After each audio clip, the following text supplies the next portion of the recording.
Welcome back to my series on light workers and how they can heal their businesses.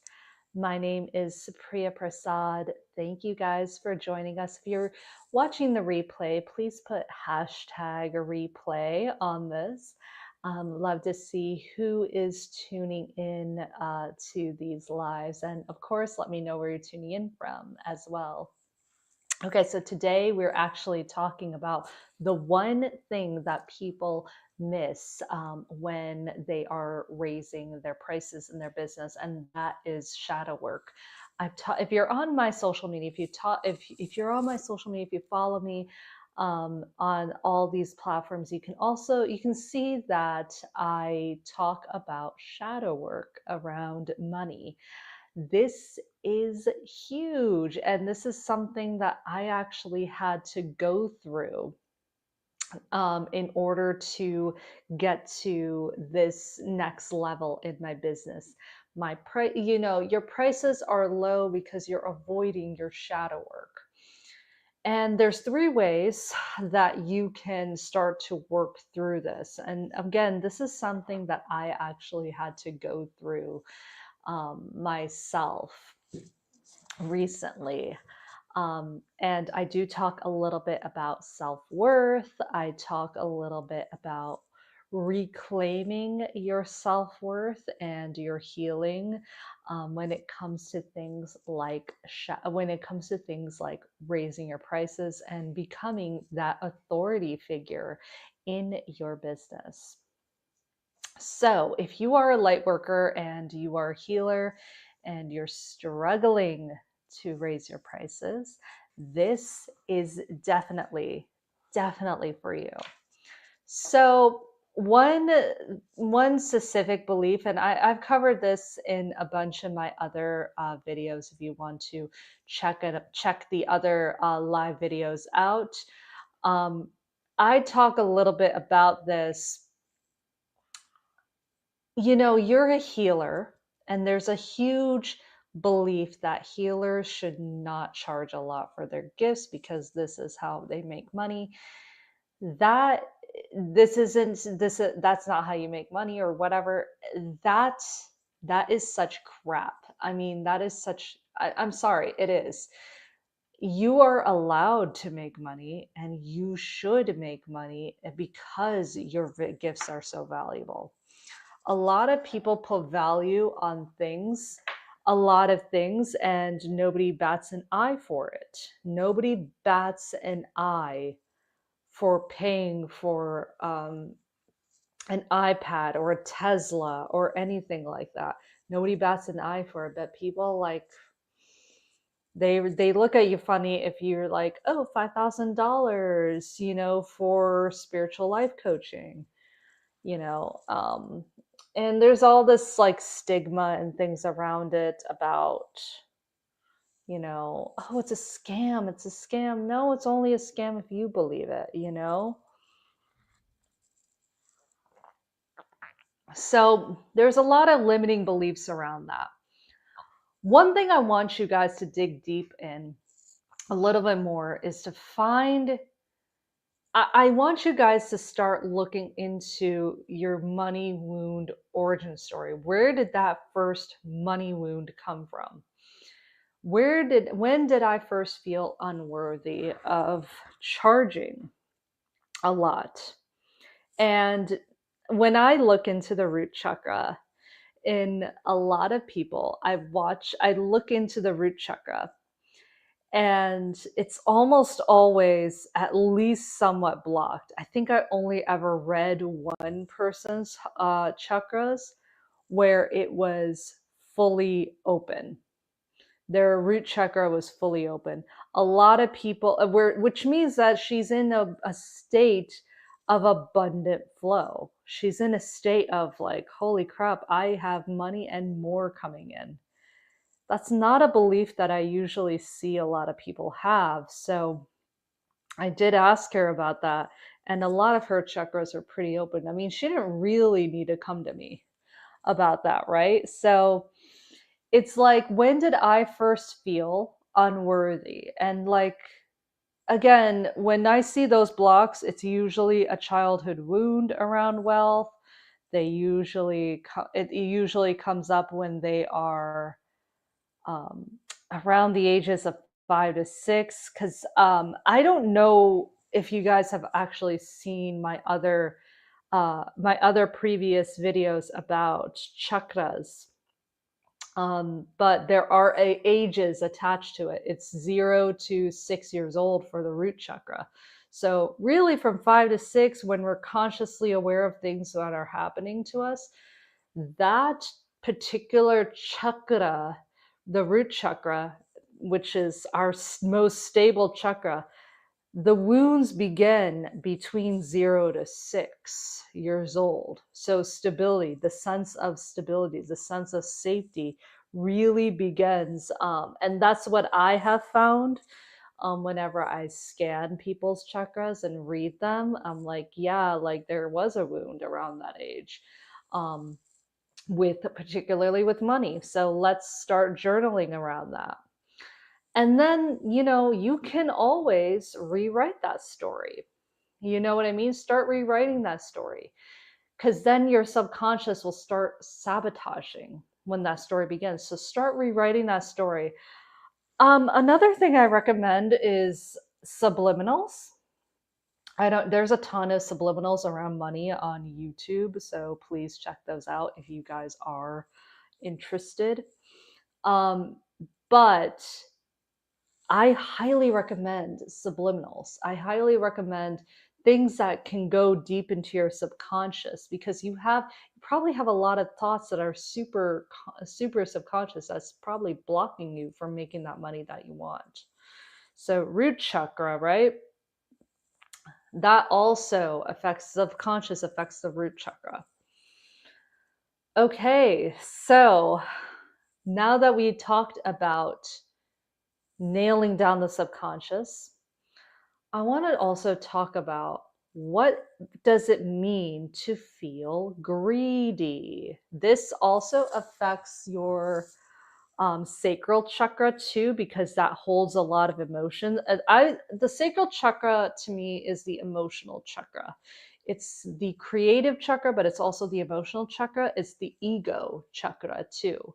So whenever people talk about the sacral, they talk about things like, ooh, intimacy. I'm not going to say the other word because people be censoring. I'm not going to say the other word, but intimacy.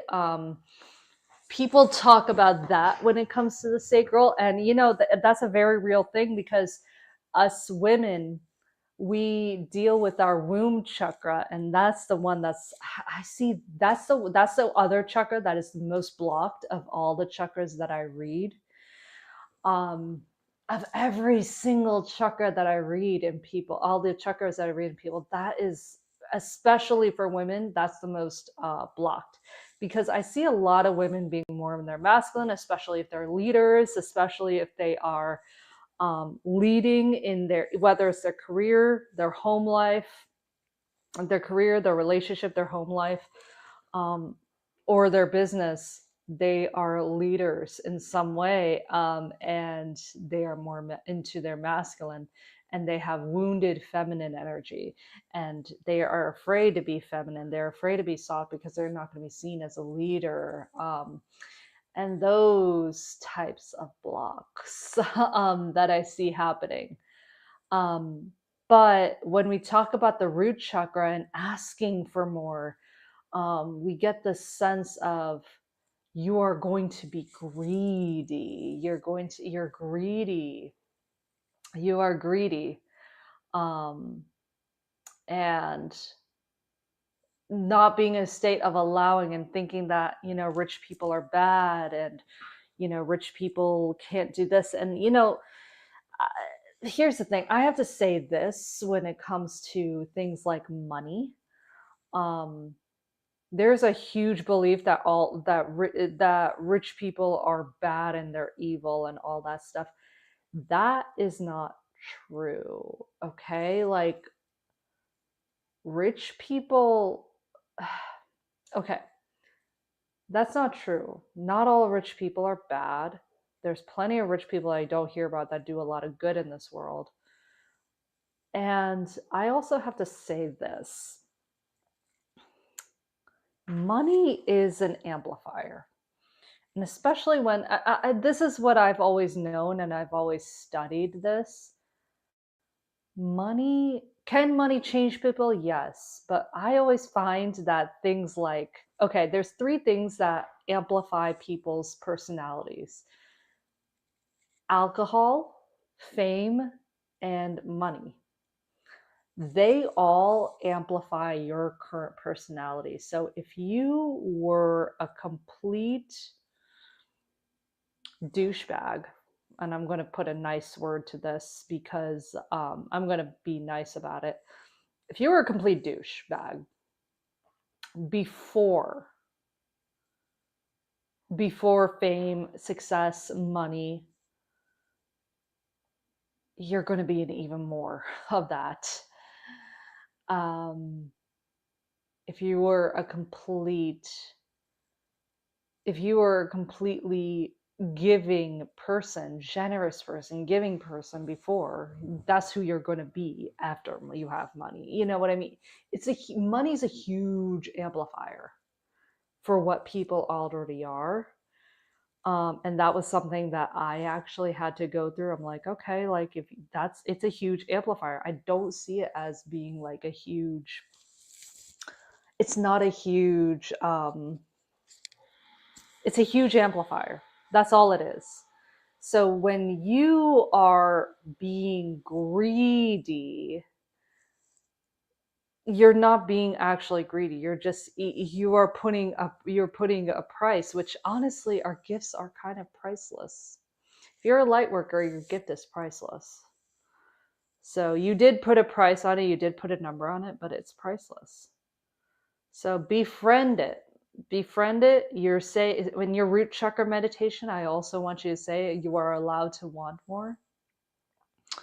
You are allowed to want more. And when you do that root chakra meditation, putting your hands around your root chakra, which is around your pelvis, and doing that grounding meditation that I always tell people to do,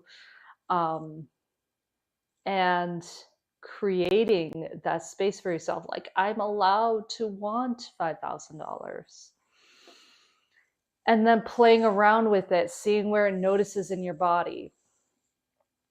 And then start to raise your prices by 10% just to see just to practice desire.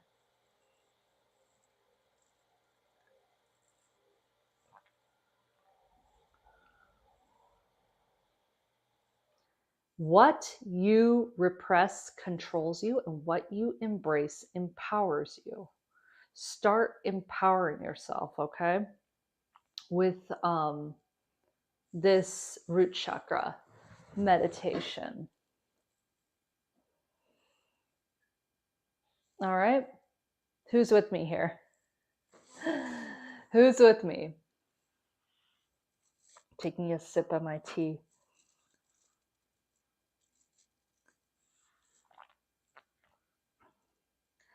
The third thing I want you guys to start doing is I want you to start confronting your fear of being too much. What does that fear of being too much sound like to you? And I bet you guys have clients that are going to judge, that you think are going to judge you for your new prices. Okay. Here's the thing. If they like you, they'll pay it. That's what I've always found. If they like you, they'll pay it. If they really wanted to work with you, they will. They will. If they really want to work with you, they will. If they really wanted to put a ring on your finger, they will. If they really wanted to, they will. Like, I'm just, one of the things that, it doesn't bother me. I don't really judge people for this. But one of the things that kind of gets to me is when people just say, they kind of accept the bare minimum in people. They accept breadcrumbs, and like this goes well beyond business. They keep accepting breadcrumbs, whether it's in their relationships, whether it's in their marriages, their um, friendships, people they interact with, coworkers. They accept breadcrumbs, and I just want people to stop doing that.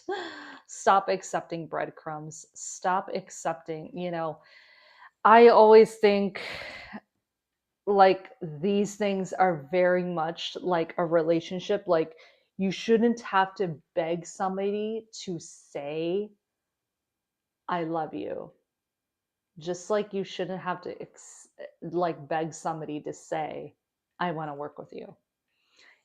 These two things go very much hand in hand.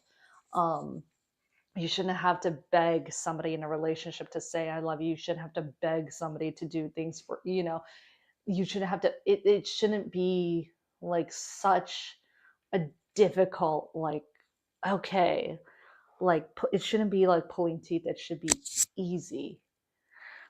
And that's what I have to keep reminding people. Did I turn this off? No. It should be easy. It should be effortless. And when it's not effortless, and when it's not easy, and when you're pushing and pulling, and you're constantly in the DMs, and when you're constantly doing this, and you're following up, and you're doing all the things, and they never reply, and like all that stuff, and they ghost you, and all, landing a client should never feel that hard. And when it does feel like it's difficult, when it does feel like it's super, when it does feel super difficult, when it does feel super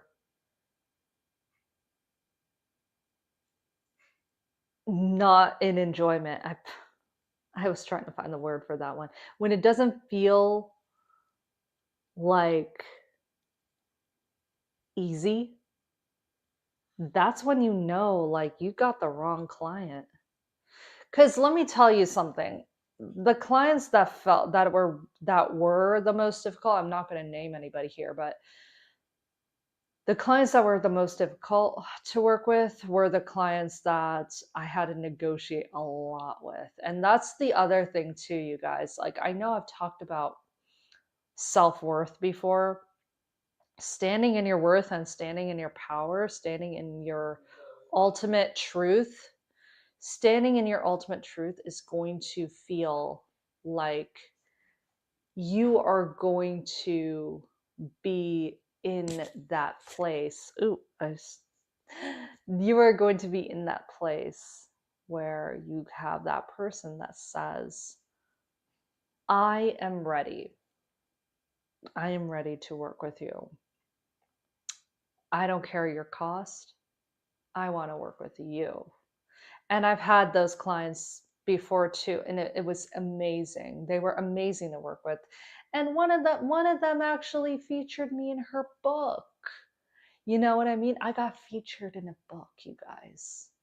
You know how cool that is to be featured in a book that which is going to be there forever in print? Yeah. It's amazing.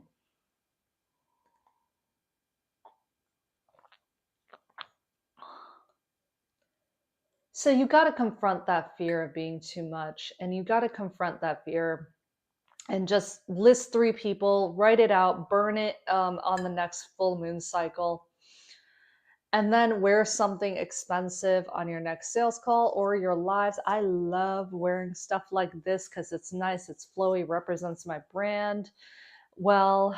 And get something that feels like money for your next call. Being as visible as you can. You're not going to feel in shame when you are visible with your gifts. And that's another thing I'm probably going to get into on the next call. using your intuition and being unapologetic about it. Being unapologetic about your intuition. And that's something that I had to do. Be super unapologetic about my gifts.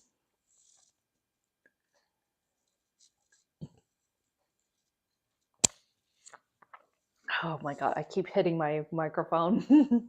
I'm not used to the microphone being right there. So I want to know in the comments below if you made it this far. Well, congratulations. If you made this far, congratulations. But I want to know in the comments below, what are you doing to combat those fears of being too much? What are you doing? What are you doing to befriend your inner greed? And I don't even like that word, inner greed. Let's cross that word, because here's the thing, language is key whenever you want to manifest more money. So what are you doing to amplify your money, your sacred money energy? And what are you doing to heal your money wound? Those are 3 things I want you guys to start thinking about with that when it comes to money. And these are things that, of course, I do work with my private one-on-one clients. If you guys are interested in working with me and learning more and getting an energetic scan of your chakras, of your current chakras, and seeing where they're at, go ahead,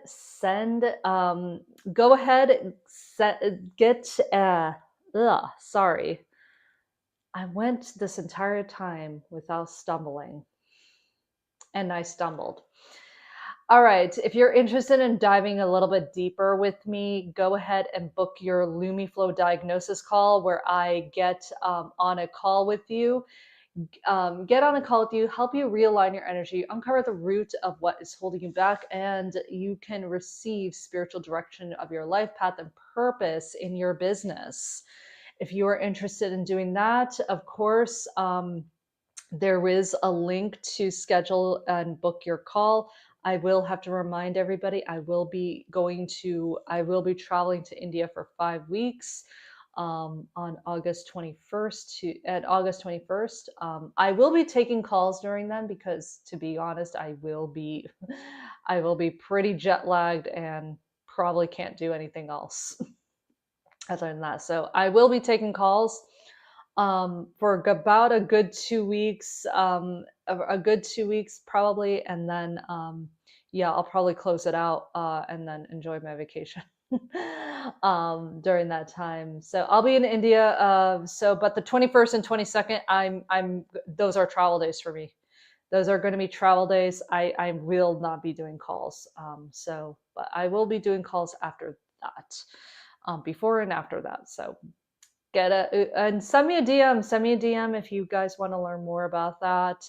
You're going to get an energetic scan of your chakra system, clarity on your spiritual block or pattern, intuitive guidance on your next step, and of course a chance to explore deeper mentorship. So if you want to learn how to do that, if you're interested, just schedule and book a call, or send me a DM on how you can learn more about it. There is an energy exchange. It's $22 to book your call. So if you are serious about it, go ahead, book that call. And of course, I will see you there. And of course, I am going to be talking about using your intuition to be as unapologetic as you can, as the spiritual entrepreneur you are. I love you guys. I love all you guys. And until then, I will see you Wednesday. Wednesday? Yeah, Wednesday. Bye, guys. Thank you guys for tuning in. I so appreciate every single one of you, and have a great rest of your day. Bye, everybody.